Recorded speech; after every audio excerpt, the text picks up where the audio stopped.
Good morning, everybody. My name is Nate Manahan, and I'm live here in Indianapolis, Indiana, where today we are going to talk about how do you develop and create great experiences, checkout experiences during COVID-19. The world has changed, buying things has changed, but we can provide great experiences, and we have the technology to help you do that. How in the world are we going to have great prospecting? And what are great prospecting tips from sales professionals and from experts like Danny and Brian? All this and so much more right now on The High Five. Let's get going.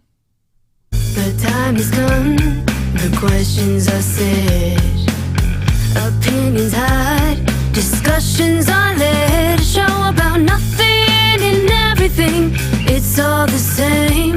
We've got sports, entertainment, sales, and marketing. It's time for the High Five. We've got it all covered. It's time for the High Five. We've got it all covered, yeah. The High Five.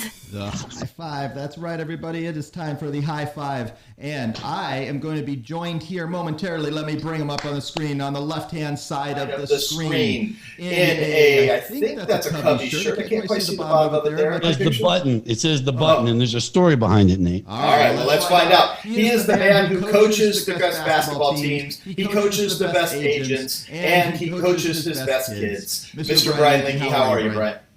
Nate, I'm well, thanks. I've missed you. It's been so long. It feels like it's been ages. It's only been 5 days. I find myself a little bit nervous actually right now, so just bear with me. All right, we will. All right, and on the right-hand side of the screen, let me bring up the picture he just sent with me because this is not something I'm seeing in Indianapolis, Indiana. Nope, we don't see that right here. That is a bear, the home of elk and the home of black bears. Mr. Danny Shard, how are you, Danny? I'm doing well, thank you. Yep, that was outside of our house over the weekend, so pretty cool to see. Makes me think of the Bears whenever you're talking about the Cubs. I love that Saturday Night Live skit. So. Well, that is awesome. I was paying attention just for a second, making sure my audio was going through the way I wanted it to, and I wasn't capturing any extra audio, which is what I sometimes do. Gentlemen, we have lots to talk about, but the first thing is, let's be honest, Brian's right, it's been a while. So the first thing we want to talk about today is the best thing that's happened in the last 5 days since we've been together, and really in the last couple of weeks. We haven't done this in a while. And I'm interested, what's the best thing, Brian Linke, that you've experienced, tasted, done in the last several days? Again, this is an easy one. My 23-year-old son, who graduated from Indiana University, moved out of the house and into his own apartment. He's got a job in Fort Wayne, Indiana, and he is independent. So I've got 2 out and 1 to go. So that was having Ben Linke move into his own apartment and take on manhood and responsibility and Although he'll be home this weekend to do his wash, but okay, that's another thing. That's awesome. But no, it's an exciting thing. It's something that I've been waiting. I thought for sure that I'd be 2 and done, but of course I've got another one to go. But yeah, we're proud of Ben, and he's in his apartment, and he's actually hooking up with. I think he's hooking up with Michael Nix this weekend, and doing on Sunday. I think he's coming home on Saturday, but and then doing a tour of Fort Wayne with Michael, who is going to show him the ropes. I'm not sure who this Michael Nix is, but I think it's Michael Thomas. He's hanging out. Michael Thomas. I don't know how I feel about that. I'm nervous for Ben. I'm a little bit nervous too, but I've already kind of set the ground rules, and hopefully they abide by them, and we'll see what happens. I like that. I like that. So I mean, you've got one left to move out. You moved another one out. I'm going to assume, Danny, you didn't move any of your kids out, since you only have one in the home and one that's well as home. One in the oven. One in the oven. How about you? What's the best thing for you, Danny?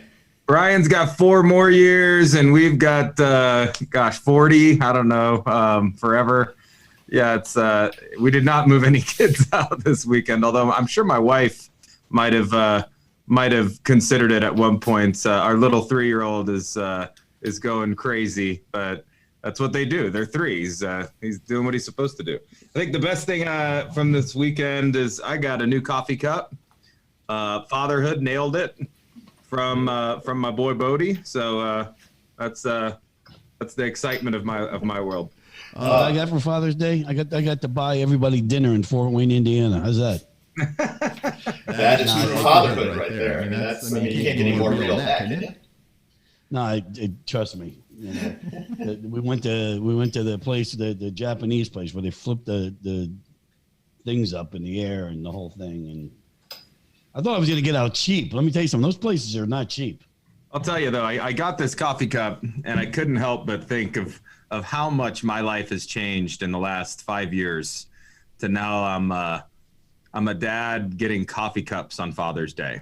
Shocking, right? This is everything's falling in line, and here I am drinking my Father's Day coffee cup, but I'm really excited about it. So we're all getting older. That's how we roll now. I mean, right. Though now my kids are smart enough that with my Father's Day gift, amazingly, they know I don't eat a lot of chocolates. And but amazingly, I got some chocolate-covered caramels and some chocolate-covered almonds. I did eat one, but they're all gone.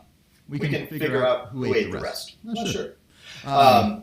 But that's how it rolls sometimes. I mean, what I love about Father's Day is, well, one, it's forced celebration of us. So that's always nice. I would say I missed. There was golf on, but there wasn't the U.S. Open on, and that was a little bit like I'm not a golf follower like you, Danny, but it's a little weird not having the U.S. Open on Father's Day, isn't it? Did he freeze? I think he did. That is a frozen Danny Sharp. But I'm going to say yes, Nate. I'm going to say yes. I look forward to watching the U.S. Open on Father's Day, too. All right. Well, I will watch and see. Up to Dan. I think he's maybe coming back at. So no. Hey, Danny, are you there? All right. Well, we'll move on. We'll move on. I'm still I'm watching. I think he's got internet problems. He is having internet problems. So Brian, you and I can hold down the fort. Look at this. Watch this. I mean, it's going to say Brian Linky and Danny Sharp. We'll just put you again over there, and we'll make it work. So all right. Let's do this. As I rebound here, and we'll see if Danny jumps back in. Looks like Zoom is the gremlins have gotten out and get him. Yesterday, great experiences in shopping. On Sunday, I finally broke down. I'm getting ready to go on vacations coming Sunday, and I broke down and actually went to a store. Can you believe it? I went to Kohl's, and I took my 2 daughters who did not want to shop for the new clothes and new summer clothes in Amazon or any of the other e-commerce sites that I showed them. And so we went to Kohl's. And I'm just going to say, offense to Kohl's. I mean this very lovingly. That was the worst checkout experience in history. They had us wrapped around 6 feet apart all the way around the store. They had half the doors closed because I hadn't quite figured out having an entrance and an exit on different sides of the building apparently somehow was causing us more unsafety. I'm not quite sure how that was working. It took forever to check out. When we checked out, it was the typical slow process of them unhangering everything and scanning, and it made me not ever want to go back, and I'll figure out another way to do it. And but I wonder, Brian, have you had any good checkout experiences, whether retail or hospitality, in the last few weeks? Okay, I can tell you this. The answer to the question is no. No. Okay, and I can tell you, and specifically, I go to Meijer a lot here, Owens, which is a grocery store here in Warsaw. I was in line at Panda Express last night, and I'm not one. I mean, I'm rarely, if ever, in a hurry. I was not in a hurry last night, but I was. I think I counted 9 cars deep, and no one was moving. And I ended up actually, and I can't remember the last time that I did this, but I'm like, all right, this is going to be a 45-minute to an hour experience here, okay? And I got out of line, and there was no Panda Express at the Linkies last night because I was just like, okay, I'm just not doing it.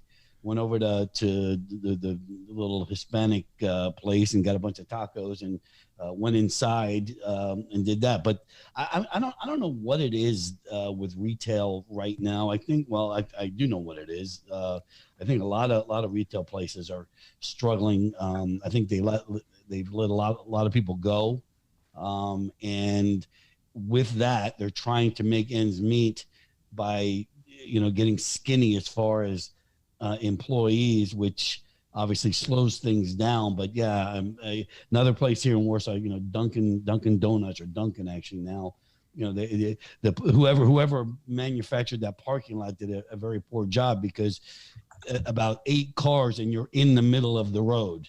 And on what was it, Saturday, I think I was literally down the center street, like 10 deep. I mean, there must have been 20 something cars in the drive-thru at Dunkin', which is, for goodness sakes, how hard is it? So, I know this is great experiences, but it's been tough.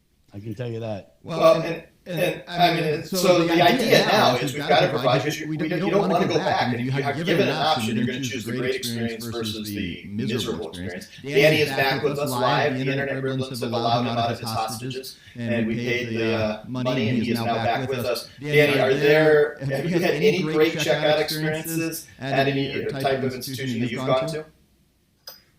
Great question. Good to be back. The random computer shutdown. I'm like, what happened? It just went completely black on me and did a reboot. So good to be here. The last thing I heard was, Nate, you don't eat chocolates. And then boom, it all went away. So what was the question about good experiences checking out? Is that what it was? Right. So good experiences checking out. Have you had any? Brian hasn't had any. I talked about my bad experience at Kohl's on Sunday with my first time going clothes shopping with my 2 daughters. How about you? Have you had any good checkout experiences that made you go, okay, this is about as smooth as it can go? Well, I will second the terrible experience at Kohl's. We went to Kohl's on Saturday. Spent a lot of time in the baby aisle and in the maternity aisle, and got a good amount of clothes. Amazing deals at Kohl's, and the checkout experience was awful, to say the least. I don't know what they could do differently to streamline it and speed it up. And I was actually trying to think of that as we were checking. We're breaking up a little. I wondered. So what do they? Yep. There he is. We're having good here. What I wondered, I'll flip off Danny for a second, because I've wondered on the Kohl's thing. What I thought is, if they could make a way, like they were trying to funnel everyone one direction. So part of it was system, but part of it is they have no handheld devices that can check out anyone. And what if they were able to spread out their checkout places? They feel like everything has to go through those desks that they have the giant, big IBM computers on, that everything has to go to those things. But what happens if they are able to go handheld? They would still have to put the PPE, put a sneeze guard up in front between you and the checkout person, maybe even go self-checkout at some point, though I understand that they are worried about some of their loss prevention. So certainly ways. But I was like, the way they were funneling in the one I was at, giant Kohl's, as big as I think their footprints get, 2 sets of checkout places, but they weren't even using the one. They were funneling people all the way around the store to get into this one with little dots for us to stand on that people weren't really paying attention to. And it just took forever. And I'm like, part of it is thinking through the system, which it's unique for each place, but also having the technology to change it, being able to do, scan and check out from a handheld device, which means you can go anywhere and you don't have to, you can set up a card table and put stuff in and PPE and not have to always funnel through that large piece of soft hardware that's sitting up at the front, right? Yeah, well, and I think another thing is, Kohl's is one of those stores where, everybody has coupons, right? Or Kohl's Cash or whatever. And I think, when it gets crowded, I think that also, like you said, Nate, they don't have any way to do things other than on the computer in front of them. And I just think it just slows things down to a crawl. To a crawl. And I've gotten, and I was never that big of an Amazon guy, but I'm pretty big now though. Well, go for it, Danny. Yep. No, I was just going to say, retailers, I think in general are just struggling with this and going to continue struggling with it, right? You have a good point, Nate, but I just don't know how they would do that with a handheld on a card table with, 100 items, right? And you've got all these different clothes and hangers and folding and taking off the security things. A merchant like Kohl's, I think it's tough to provide a different experience just because that's just so ingrained in their process, right? There's just way too many pieces to think through, and I don't think there's a lot of patience there to think through it as well. They're just wanting to get open and drive people into the store. The most amazing experience, though, I had, and it probably won't be a surprise to some of you that go to Chick-fil-A, but Saturday we went down to about an hour and a half from our house in Grand Junction, Colorado. We went to this trampoline park with our little guy and let him jump around, and that was terrible. We had to punch all of our information in, and it didn't feel secure. There was no sneeze shields or anything like that. Then we go to Kohl's, have that experience, and then we go and grab Chick-fil-A. My wife has to go to Chick-fil-A every time we're down here because we don't have a Chick-fil-A in our town. So the drive-through is wrapped around the building twice. There's got to be 100 cars in this drive-through, and they've got this down to a science. They've got people in there that are guiding cars and guiding traffic and waving goodbye to customers. It's an amazing experience even in the drive-through. They've got thousands of menus printed out on pages, so they give them to you as soon as you pull into the parking lot. So as you're making your first round and you're not even really in the drive-through lane yet, you're getting to read and see what you want. Then someone comes up and takes your order literally on a little handheld and swipes the card. I noticed they didn't chip read it though, but they swiped it on this fancy little device. Boom, it went right through. They knew my name. They knew the order that I was in, the car that I was in. It was the fastest, most streamlined experience that I've ever seen. And so shout out to Chick-fil-A just for their operations. But that was a really cool experience, I thought. Wait a minute, they didn't chip read it though. Okay, well then, you know what? Then charge back. Well, you need to go back. Hey, I didn't eat here. You get that all the time. What do you mean? I didn't go to Chick-fil-A. Mm-hmm. And I'm sure because there are some places who have chip card readers, and I think it's based on how they're set up in for their payment processing, because I know Chick-fil-A does it through a couple different avenues. I know mine does do chip reading, and it's fairly quick. It's about 2 seconds. It's a little slower in a swipe, and swipes are just always going to be faster than chip read. But as long as they're pre-reading the card and getting the card out and then doing the authorization, it still feels fast. But experience is so important when you're doing any check, and it starts with making sure you have the technology. So I understand that some of the issues on Kohl's, but I think they just stopped thinking through. They've been doing checkout the exact same way. I was reading an article about TJ Maxx this morning, and the guy was saying, look, less than 2% of their sales are e-commerce, and we're not planning to change that. And so what happens is they become so focused on that. Now, at TJ Maxx, they were focused on that they weren't going e-commerce. But if you aren't willing to change, eventually, if the consumer wants it, they will go and find it where they have it. And so you have to start thinking, especially if you're a small and medium business, how are you going to change that? And it starts really, I think, with the technology, being able to take a payment remotely, online, or doing it through a handheld device. I think it's going to become standard, and you've got to be able to do the Apple Pay and all that. We've talked about that before, but I think right now we are in a moment, those who stand out and have a great checkout experiences, because none of us could come up with great ones. I will use, I will say Target.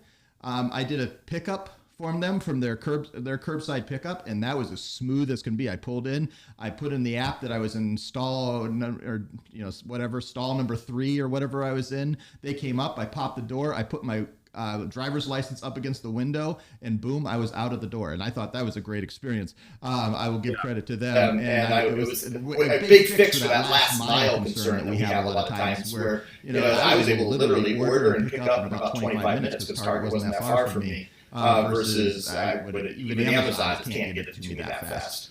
But I think the experiences, go for it. It is. I mean, and just to add to that, Nate, you hear we're talking about Chick-fil-A, we're talking about Target, right? And to our partners out there, you might be thinking, well, yeah, that's Chick-fil-A and Target, right? They're able to do that. The reality is that they're thinking through these processes, and it's up to us as payment professionals to actually help these merchants identify that, point that out, and say, you can do the same thing, right? And we've got solutions that can help them do the same thing, but they've got to be open to doing it. Just because they're a smaller liquor store, a dry cleaner, a florist, or anything like this, they can create a similar experience. They can have a handheld device. They can have somebody out in the parking lot taking orders and taking payments immediately. These are things that merchants, even of our size, that we cater to, that we work with every day, they can provide the same type of experiences. It doesn't just have to be the big guys, the Starbucks, the Chick-fil-A's, the Kmart's, the Walmart's. We can do that too. Small, medium businesses can do that too with these solutions we provide. I agree. All the stuff is now actually democratized, and us as small and medium businesses have access to the same stuff that the big boys do, the Chick-fil-A's, the Walmarts, and we may even have an advantage because think through the Kohl's, they can't think through how to change their system so quickly and nimbly as maybe a small men's retail place in Main Street America would be able to do, and rethink how they're going to be able to do that. Let me move on to another topic. I wanted to talk from great experiences, and we'll merge these two kind of together, because there's a battle going on about how we actually get the stuff there too.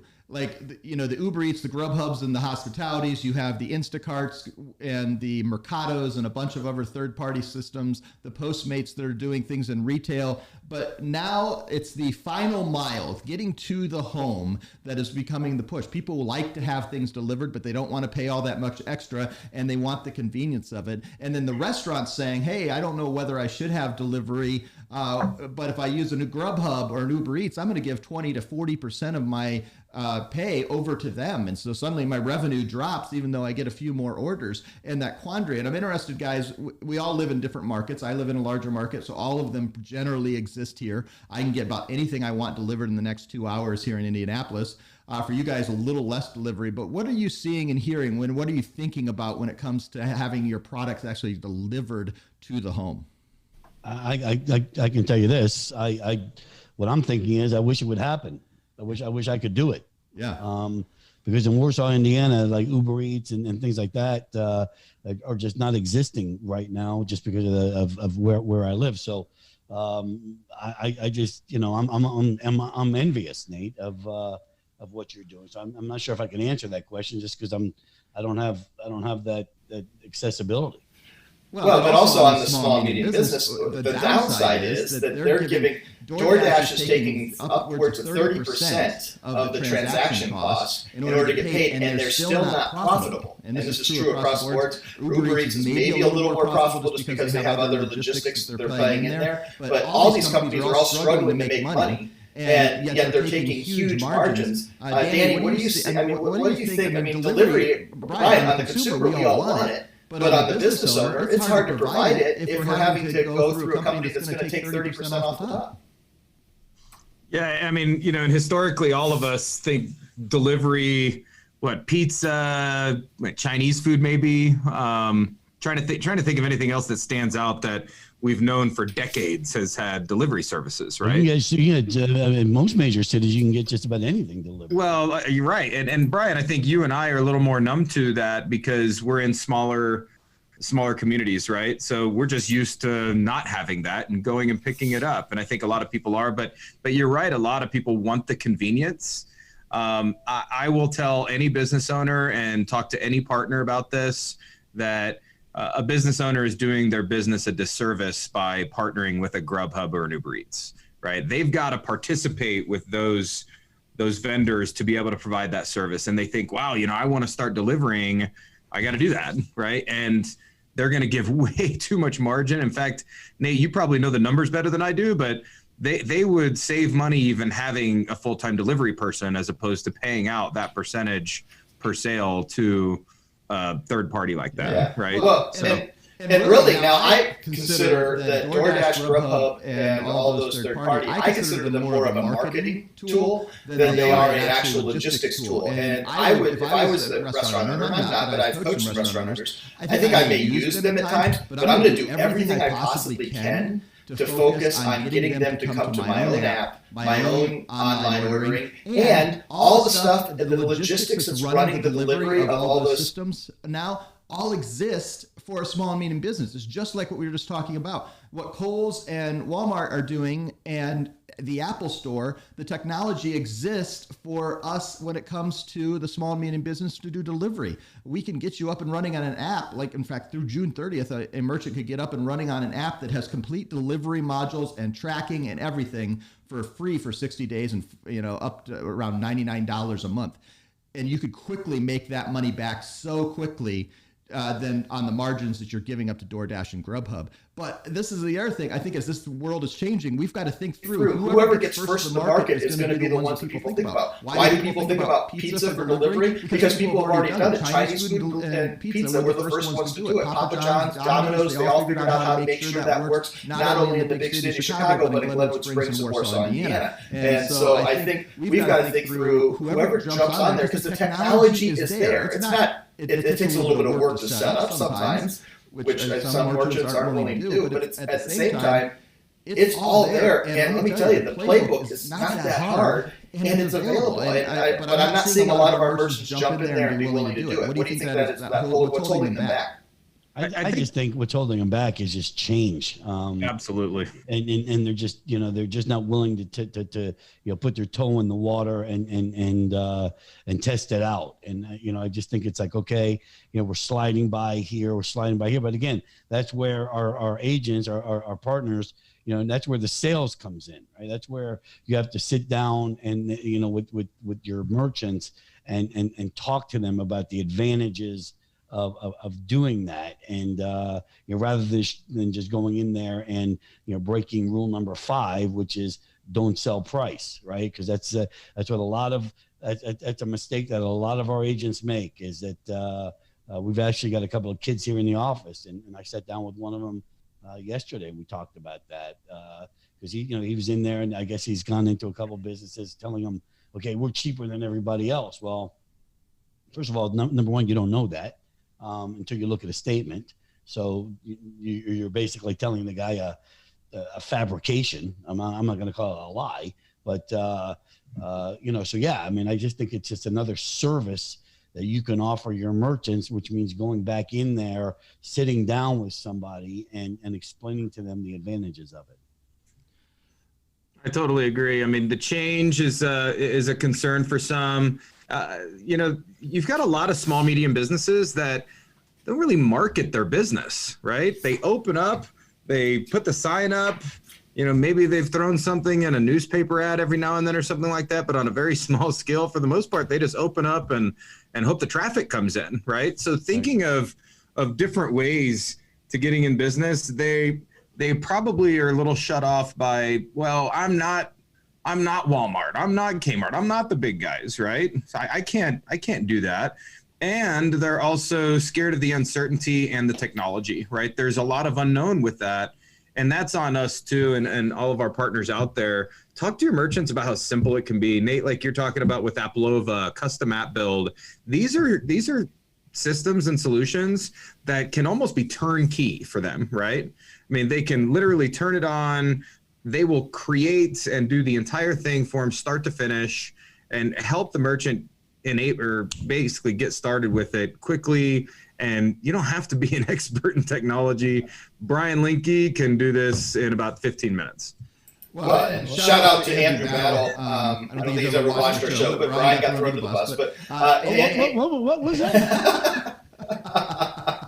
Hey, one of our partners, Andrew, and maybe got a lead, I think, on a Thursday, had a person signed up for a new merchant account to do a custom app build on Friday, and they're going to be launching here in the next 3 days to do, I think, a Mexican restaurant to be able to get up and running and have online ordering that quickly. They'll have the app in a couple of weeks. That takes a little longer to get the whole app, but they have the online ordering already up and running. And he was able to do it. He'd never done it before. And how much did the merchant have to do, right? I mean, the merchant didn't really not have to all do that much, because they had to make sure their menu was organized and help put that together. But which in this case was a little bit of it, because they weren't fully organized. But they needed to do that anyway. So we're just helping them kick them into the gear to make sure they are thinking through what's on their menu and how they put it together. Because boom, they had all their modifiers, we get it all set up, and they're up and running. And it's it's a little bit of work, but my word. My guess is, this is where we're testing because I'm following with Andrew. I think there's a good chance that business who didn't have online ordering, we're going to watch what percentage of the business goes to the online as it moves. And this business is even, some of these businesses are even considering using their online ordering from that directly, just even in their in-store presence, and just ordering from phones and doing payments that way. It's going to be interesting. You've got to be considering it. I think one of the things that's going to set you apart in this industry is understanding not how it all works, but what's available. That's more important than actually understanding how it works. Isn't it right? Is that correct, Danny? Totally agree. Yeah. I mean, really just knowing what's out there and knowing how you can talk to merchants about it is key, right? And kind of like we talked to new partners about point of sale systems and getting out there and selling point of sale. You don't have to be an expert. You just have to really start the conversation and then get in touch with the right teams. Get in touch with the POS Pros team, get in touch with the Applova custom app builds. They do the demos, they kind of take it over, and really you just stay there as the glue to the entire thing, and you learn along the way as well. So if you haven't offered this, don't be scared to even start talking about it, and getting merchants into demos and conversations, really simple. You don't have to be an expert to do it. Well, not only that, but yeah, I mean, the POS Pros team is an amazing thing that we offer, but a lot of every single one of our agents, whether they know it or not, has a relationship manager assigned to them. Right. Okay. And they need to lean on the relationship manager. They need to lean on me, Danny, but, we also have a coach, Mike Stetzel, who'll be more than happy to sit down and go over things with you. So there are different, again, and I think this is what sets PayProTech apart, because, a lot of these bigger companies out there, you're calling an 800 number, you're sitting on hold. I mean, we have a lot of support here, and I think again that's what separates us from most of the other competitors.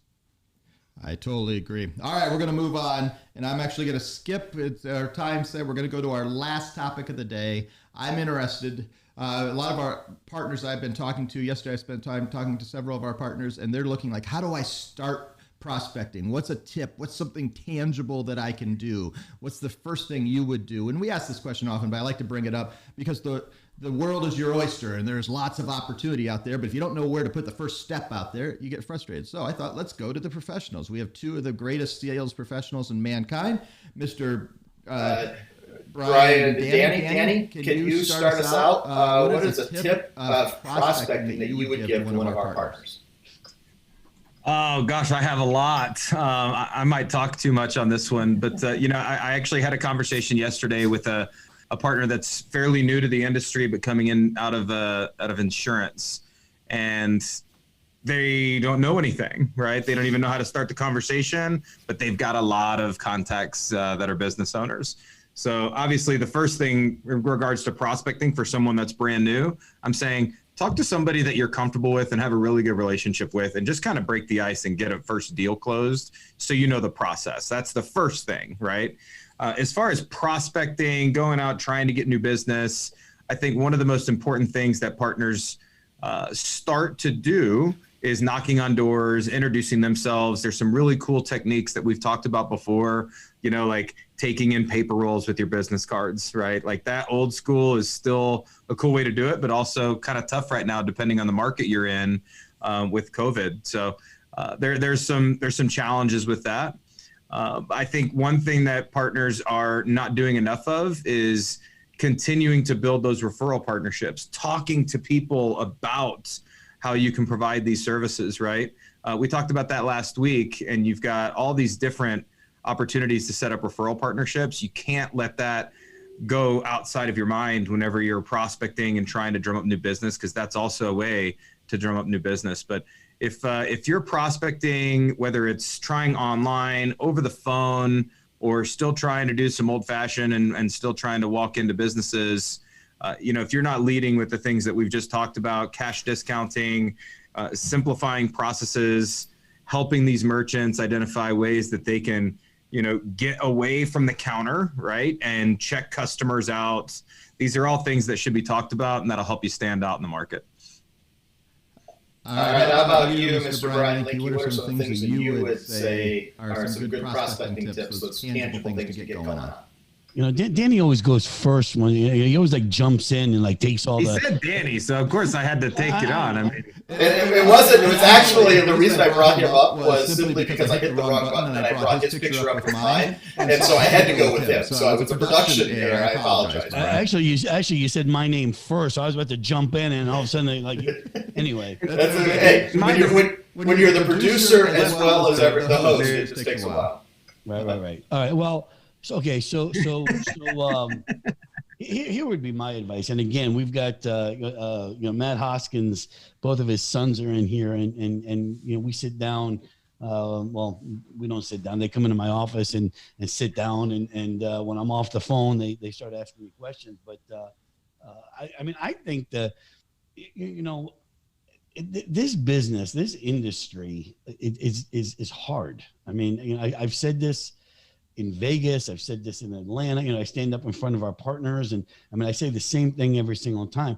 So I think the thing that you need to do is develop a trust with the merchants that you're going to see. And I think the easiest way to do that is by not talking about price. So when you walk into somebody's office and you start into a conversation about whatever, baseball starting, 60 game, whatever it is you want to talk about, other than the business at hand. But once you start doing that, I just think that you want to talk about, hey, you know what, let's see if we can help you. I don't know if, the money thing is something that we can do, but why don't we do this? Why don't you, get me a statement? The worst thing that can happen is, I go back, I do a free analysis for you. And I come back here and I hand you the analysis. Let's take a look at it. Let's see. And if anything, it'll give you an idea of what you're doing, because I have a feeling you're not really sure, right? For most merchants, I don't really think that they're 100% sure of what they're paying and how it works. And again, we may not be the right fit. I don't know. And you don't know, but you know what? If you give me a statement, I'll be back in a week. We'll sit down, we'll look at it, and if it makes sense, we can have another conversation and talk about moving forward. But until then, at least and if it doesn't make sense, we shake hands. You know what? All good. At least you now know what your business is doing, and I just think it's just a very non-aggressive way of doing things, because these people that get 15, 20 calls a day, you hear about that, right? Oh yeah, these people are inundating me with calls. Well, all those calls all have to do with price, every single one of them. How can it not be? Because if you can't develop a relationship with somebody with one phone call. right? You can develop a relationship over time, but these people that are calling in with one phone call are talking about only one thing, and that's price. And if you can separate yourself from that, you eliminate all those telemarketing calls, right? I mean, that you eliminate them. Now, if you have time to get on the phone and prospect over the phone, which is a difficult thing, I'm pretty good at it, but times have changed. It's, to get people on the phone is difficult in the first place. That's why with this whole COVID thing, I just think that it's made selling so much harder. But I just think that the non-aggressive approach is the way to go. I want to piggyback on that for a second tonight, Brian. I couldn't agree more. And I had a conversation yesterday with another partner exactly about this. He had spoken to a merchant in Huntington Beach, California, that his family had just visited, and they went to this business, and he kind of hit it off with the owner. He ended up calling him, thanking him for a good meal with his family, and talked to him about what he did. And the owner was very nice to him. He said, look, I'm definitely, a capitalist. I want to make money, but I don't want to give you my statement and give you all the information. I want you to give me your best price. Here's my volume. Here's my transactions. What can you do for me? I'm not interested in cash discounting. I want to know what you can do to give me the best rate possible. So we talked about that at length, and he actually ended up just putting together a one-page, very simple 3-line item proposal on flat rate pricing, which is just shooting in the dark, right? No idea what that would save the merchant currently, because he had no idea what he was paying, no idea what he would be making on the account. I mean, just completely blind. And he said he didn't really know how to present this to the merchant. And I said, well, the thing is, you present that to the merchant, and what they're going to really do is just go to their current provider and say, match this rate, right? They have no reason not to.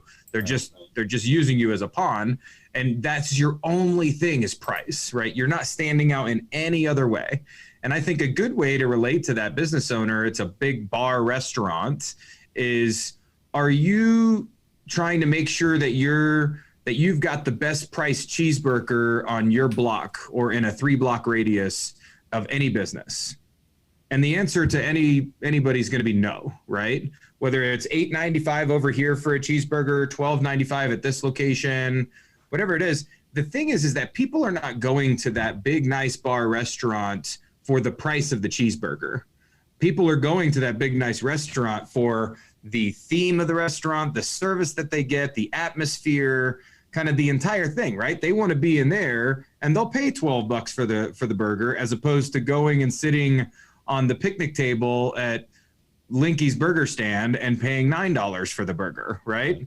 They go there for the atmosphere, the good service, the cold beer, the TVs, whatever it is, right?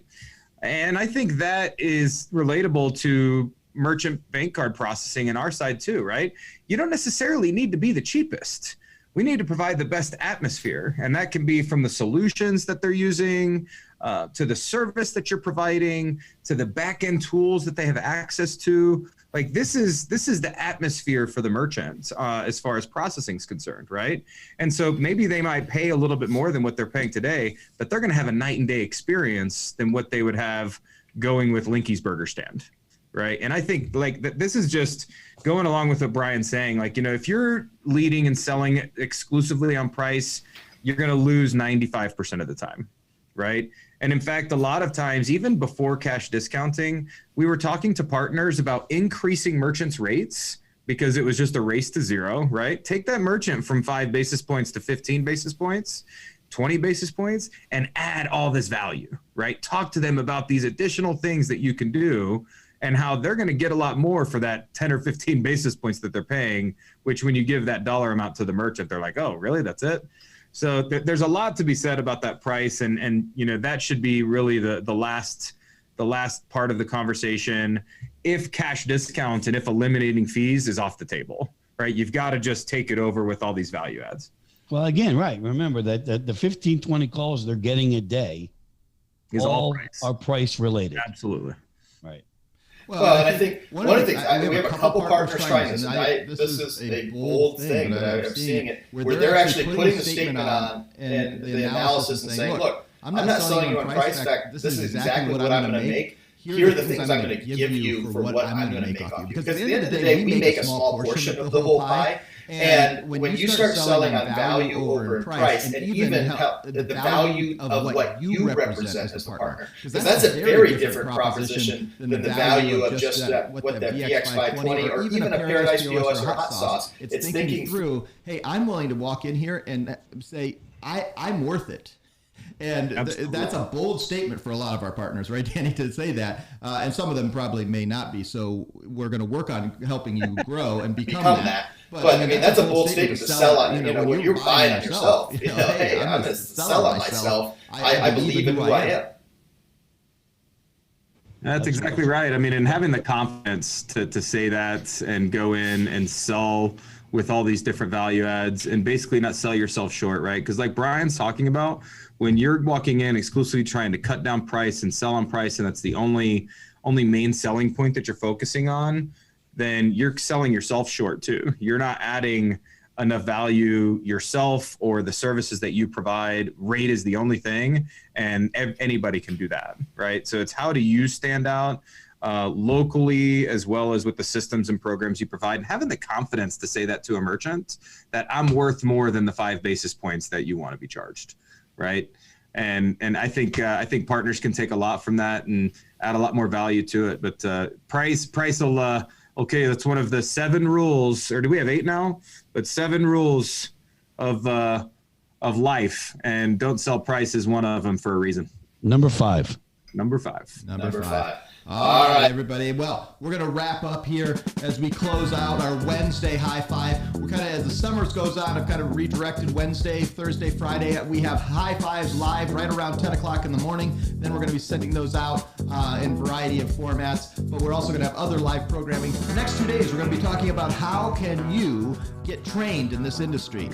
Tomorrow, I'm going to have a little long-form interview with Coach Mike Stetzel, and then back with Brian, Danny, and myself talking about how do we make sure that we get the training we need to succeed in this industry.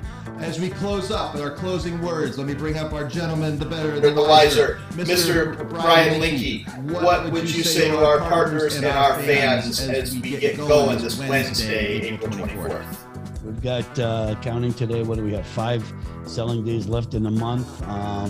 We've got a short week next week with the 4th of July. So if you're gonna bust it, these next 5 days are big, because I have a feeling next week's going to be pretty slow, and with a lot of people taking vacations and going out of town. So looking forward to these next 5 days, and deal counts going up. How about you, Mr. Dan Shard? It is. Brian always takes my things, right? It's you let him go first, Nate. It's just you guys. It's just like massive competition at all times. Who's going to have? Who's getting what? All right, so come on. It's on the table now. Yes, 7 days left. 5 selling days in the month of June. I mean, we're in the heat of summer. It's hot out there. But I'm telling you, now's the time to get after it. I know there's still, again, a lot of weird stuff going on depending on the market that you're in, but take advantage with a lot of these tools we've got and the things that we're talking about. Use them, call us, talk to us about us, reach out to us. We're here to help you. So let's get selling, and look forward to the final week of June. All right, and on that, it's been another great edition of the High Five. Thank you so much for joining us. We will be back tomorrow morning right around 10 o'clock with an interview with Coach Mike Stetzel about how you can get the training you need. All this on the High Five. Thank you, Brian. Thank you, Danny. We will see you guys tomorrow. High five, everybody. Thanks, Nate. Thanks, Brian. Thanks, Dan. Thanks, Nate.